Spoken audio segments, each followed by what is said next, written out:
Hello and welcome to the show. We start this week's FailRace with Johnny on GTA 5 and the FailRace Police Department putting some new tactics to fairly impressive use. Unfortunately, didn't quite manage to stop the big military truck, but almost. Certainly worth a go. Legendary 00X on GTA 5 is playing around on some motorbikes, goes to attack his friend with a battle axe, as you do, probably gets run over by a surprisingly angry Patriot, then goes to hit the Patriot with an axe before it blows up his bike. Turns out what we have learned here is don't irritate a Patriot when you're on a motorbike.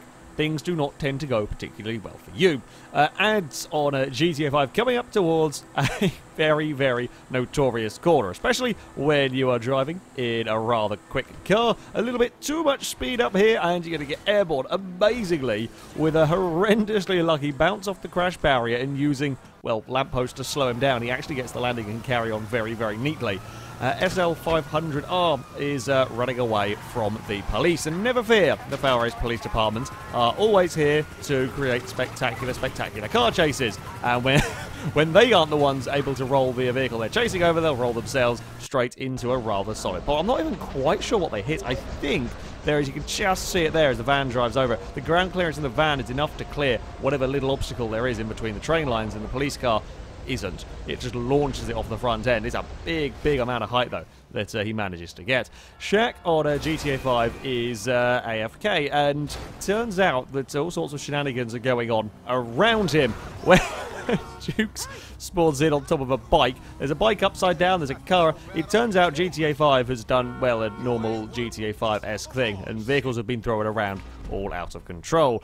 Zoz, this was during the last King of the Hill, is playing around with the wind turbine. I think we were waiting for somebody, playing around with the wind turbine anyway, launching the Patriot around the place. Turns out, though, he goes for the most impressive of stunts that we would see, landing perfectly on the platform. Yeah, you couldn't do that one if you tried to make it up there, so well done on that. McSquirmy is minding his own business on GTA 5, not really paying enough attention as he should be, as a fire truck, an AI-controlled fire truck, I should point out, comes racing through and runs him over, and the Cockhead runs him over for good measure. Not a great start to your day, but those things can happen when you aren't paying full attention. He then respawns, goes back to try and get to a vehicle, and I'm fairly sure the same fire truck runs him straight over once more.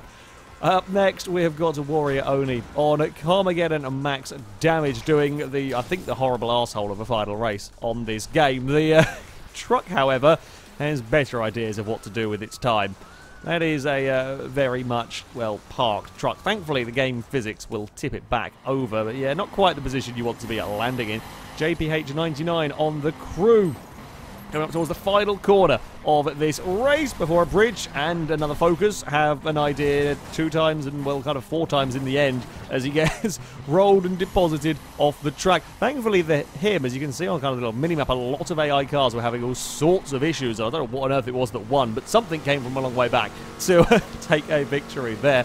Reg Liska 1 on Forza Motorsport 6, racing at Le Mans in the pouring rain. When the car up ahead hits a puddle, not quite ready for it, spins. The muscle car just about gets control, but then everything goes wrong at 160 miles an hour. That is, yeah, not a good place to have a car spinning into a tyre bundle. Yeah, puddles are dangerous if you're not quite ready for them, and it catches you out. That is, yeah, quite quickly going to put pay to your race. Yami here on Forza Horizon 3 is racing to a destination and doesn't really have too long to try and find a way past. Tried to get to the inside, hit some fences, slowed him down. Couldn't get a move done at the next bit, ends up bumping into the back of the Porsche ahead. Thankfully for him, the driver tires are a little slow across the jump and we can get a brilliant last-second aerial overtake. I'd love to see the photo finish from that. Shame you can't do it in Horizon 3, because that would be one of the most spectacular photo finishes of all time.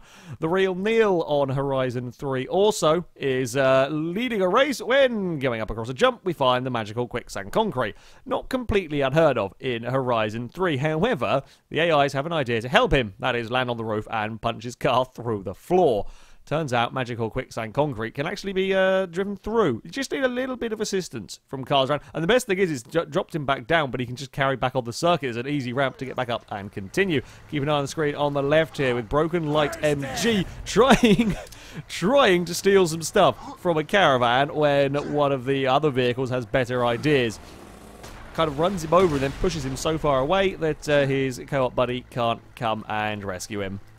Well, that's called karma for trying to steal from the caravan right there, and then we have a beautiful grenade explosion display. That mudkip on Flatout 2 is bumped across a jump, starts rolling, and then physics get very angry, just decides the car should fling through many, almost uncountable amounts of rolls before suddenly being reset before you kind of really see the end effect of all of those spectacular tumbles. And finally, we have Tom C. Lee with the most expensive crash of all time in a Assetto Corsa as the 250 GTOs get piled up and go for a huge tumble. I'm not sure what car is the player. I think it's the player that spins as they are trying to frantically get control of the vehicle again. They actually kind of get it out of the fence, but it's everybody checking up behind that can't slow down in time, and just this concertina effect has the Ferraris just pinballing around. It is one of the most spectacular crashes I think we have seen, and certainly the most expensive crash we have seen in a FailRace episode.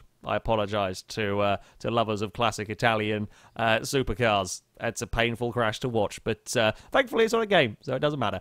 That, though, is going to be it for this episode. If you have clips you'd like to submit to this series, then you can via our forums. There's a link in the description. At the very top of the page is the FailRace clip submission section, and in there you can find all of the rules and how to submit them. However, that's going to be it from me. Thank you very much for watching, and until next time, goodbye.